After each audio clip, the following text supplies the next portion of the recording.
આજે કારગિલ વિજય દિવસની ઉજવણીમાં અમે અહીંયા સૌભાગ્ય મળ્યું છે કે વડોદરા ખાતે જે આપણે આર્મી વેટરન્સ અને એરફોર્સ વેટરન્સ અને નેવી વેટરન્સ અહીંયા વિજય કારગિલ દિવસની ઉજવણીમાં અહીંયા કરી રહ્યા છે.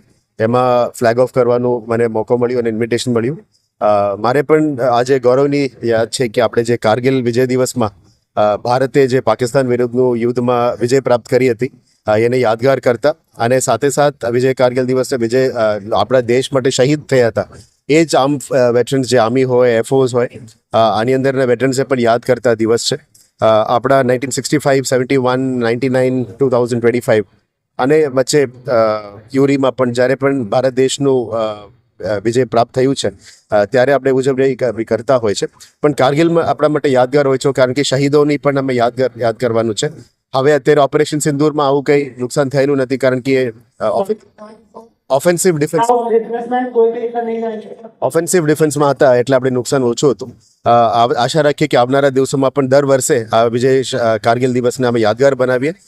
એ જ હું વેટરન્સને રિક્વેસ્ટ કર્યો હતો કે આવનારા વર્ષોથી અમે આ કાર્યક્રમને મોટું બનાવીએ જે તે કરીને એક દેશભક્તિનો માહોલ તો હોય છે પણ દેશભક્તિનો માહોલ અમે વિજય કારગિલ દિવસ અને ઓપરેશન સિંદૂરના દિવસ ફરી યાદ કરવું જોઈએ.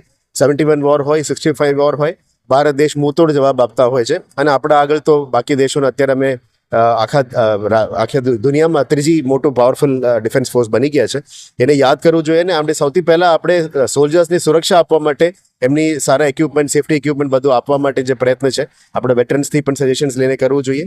અને ખુશીની માહોલ છે. આ વરસાદની વચ્ચે પણ આપણે આટલા બધા કેડેટ્સ અને વેટરન્સ આવ્યા અને આને આજના દિવસને યાદગાર બનાવ્યું. એ બદલ બરોડાના આર્મ ફોર્સ વેટરન્સ ક્લબને અને આપણે જે સોલ્જર્સને પણ આજે જે હાજર છે તમામ હાજર સોલ્જર્સ અને એનસીસીના કેડેટ્સ, એસપીસીના કેડેટ્સ અને સિવિલિયન્સને પણ હું આભાર માનું છું.